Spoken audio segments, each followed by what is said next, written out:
Hello, America. Welcome to Life, Liberty, and Levin. And I'm here with Dr. Larry Arnn. How are you, sir? I'm very well. Great to be with you. Renowned president of Hillsdale College, expert on matters related to the Constitution, the Declaration of Independence, Churchill. And today's show, we're going to dive deeply into these issues. Let's start with the Declaration of Independence. Everybody knows we celebrate July 4th as Independence Day. But let's read part of the Declaration of Independence, and maybe you can help explain some of these words to us, because we read it, it goes really in our mouths, out our ears, but these words had meaning. First of all, before I even read it, they were very, very meticulous, weren't they, about what they put in the Declaration? Yeah, well, they, mostly on the motion of John Adams, they picked Thomas Jefferson, who had proved to be a beautiful writer of pamphlets leading up to the American Revolution. And they wanted somebody who could write in an elevated way and a moving way. And they had various iterations of the Declaration until they finalized it, isn't that correct? That's right. That's right. He sat and wrote it in a room by himself, July 1st and 2nd, and then they debated it, and then they voted, and they altered it in some ways. Mm-hmm. All right, let's start at the beginning. When in the course of human events it becomes necessary for one people to dissolve the political bands which have connected them with another, and to assume among the powers of the earth the separate and equal station to which the laws of nature and of nature's God entitle them, a decent respect to the opinions of mankind requires that they should declare the causes which impel them to the separation. Now, here are the words I want to focus on with you. Laws of nature and of nature's God. Are those important? What does that mean? Well, the document is unprecedented, and it's unprecedented for two reasons. One is it's a law. It's a political act of a people, a people formed by this act. And yet it starts out in the way you said, right? So the opening sentence is, when in the course, that means any time. One people, that means any people. So it is eternal and universal. Now, the legal act that they undertake is to separate themselves from the strongest man on earth, the King of England. And that's an act of war or treason, depending on who wins the war. And they need some standard to do that by. And so for the first time in human history, in this particular political act, they appeal to laws that are eternal and divine, that is, say, above what no one can ever change them, right? These are things that are set in nature.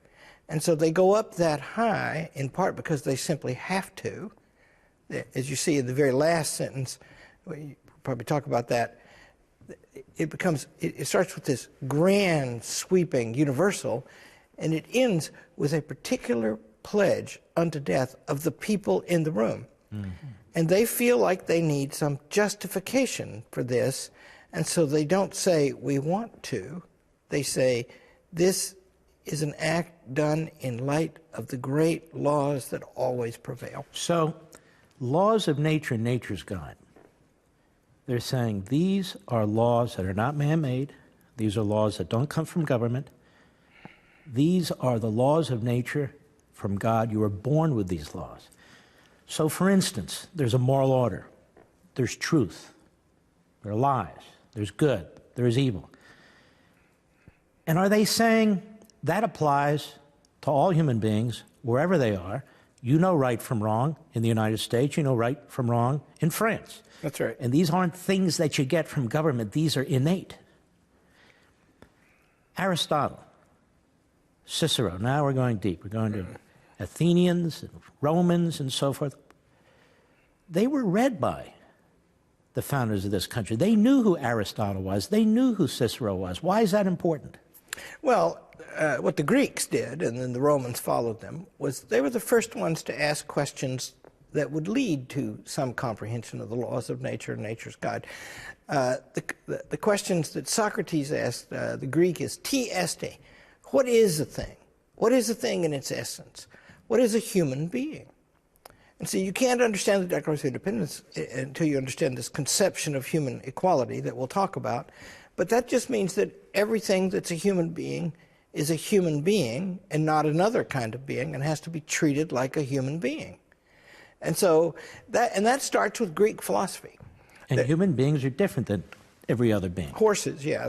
So the very famous letter, last important letter he wrote in his life, a few days before he died, which of course he died on the 50th birthday of the Declaration of Independence, Thomas Jefferson.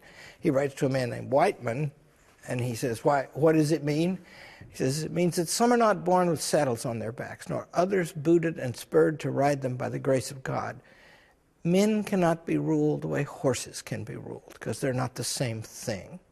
And those laws of nature, that word nature is a very rich word, and it means that each kind of thing has an essence of its own and is entitled to protection and the rights that go with that essence. Now, this is crucially important, isn't it? Because we're really the only country that was founded on these ideas, on these principles, on these truisms. As a matter of fact, John Locke was really the most important philosopher during the Revolutionary period, correct? And people said to him as he wrote his second treatise on government, well, this is all well and good, but where does this exist?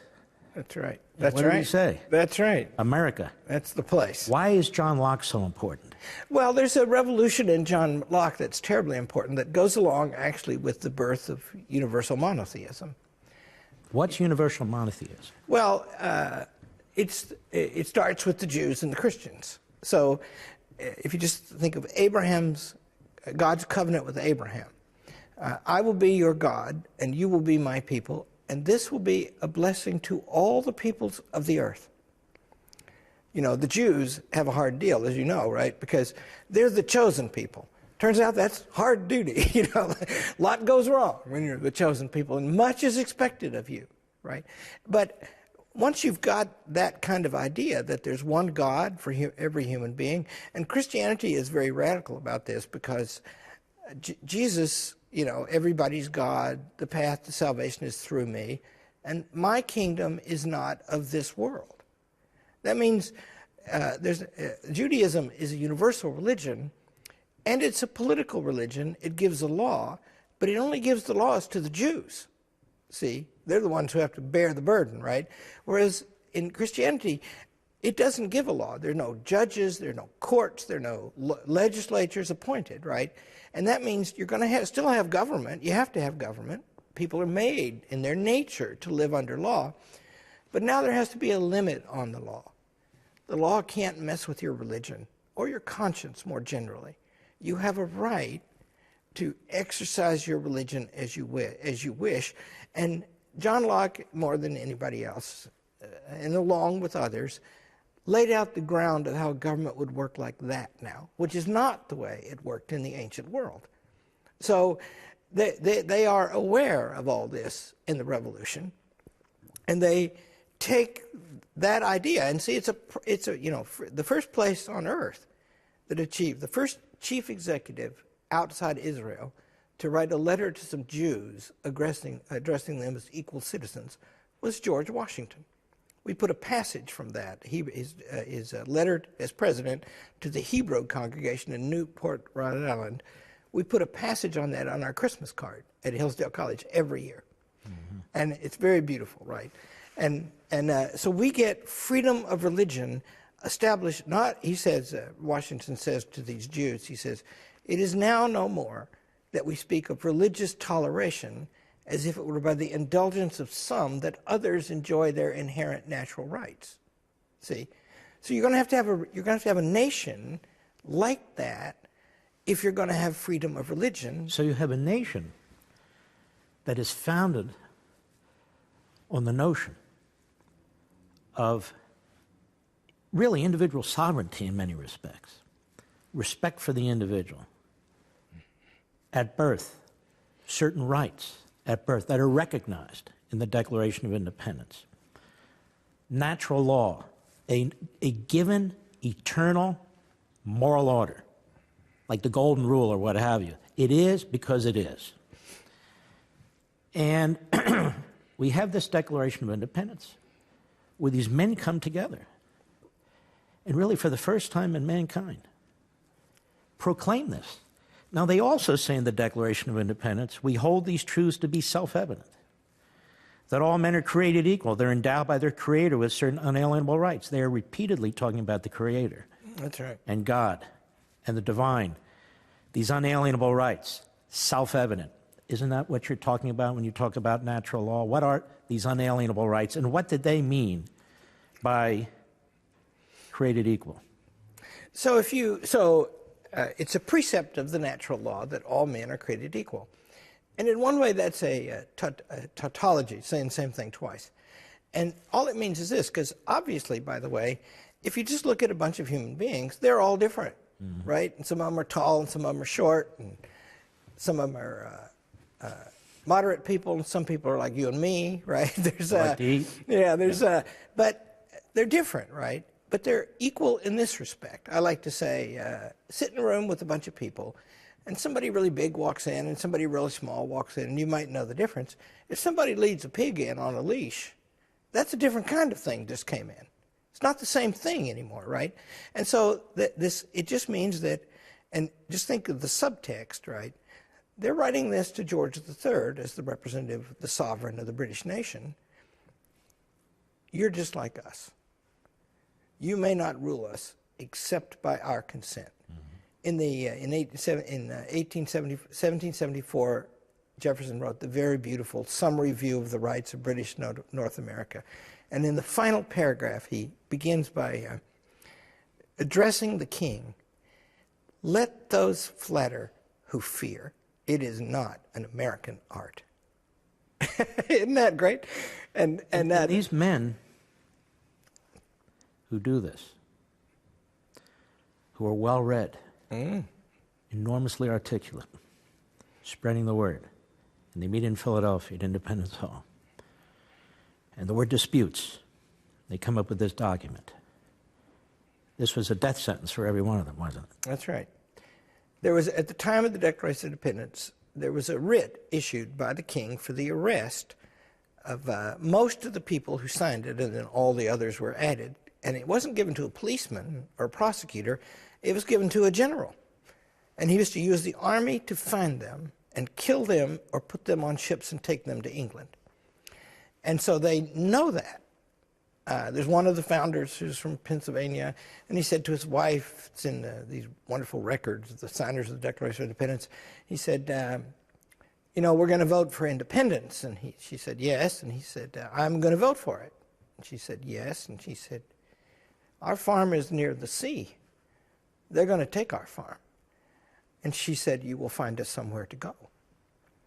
And that's why, you know, in the last sentence, you know, as the first sentence is universal, eternal, and divine, the last sentence is, in support of this declaration, we mutually pledge to each other, the ones in the room, to all the others in the room, our lives, our fortunes, and our sacred honor. And that was a practical fact on their mind. When we come back, I want to talk about the relationship of the Declaration to the Constitution, and then the attack on both by the progressives. And don't forget, ladies and gentlemen, you can watch Levin TV every weeknight on crtv.com, conservativereviewtv.com. Give us a call and join us. 844-LEVIN-TV, that's 844-LEVIN-TV.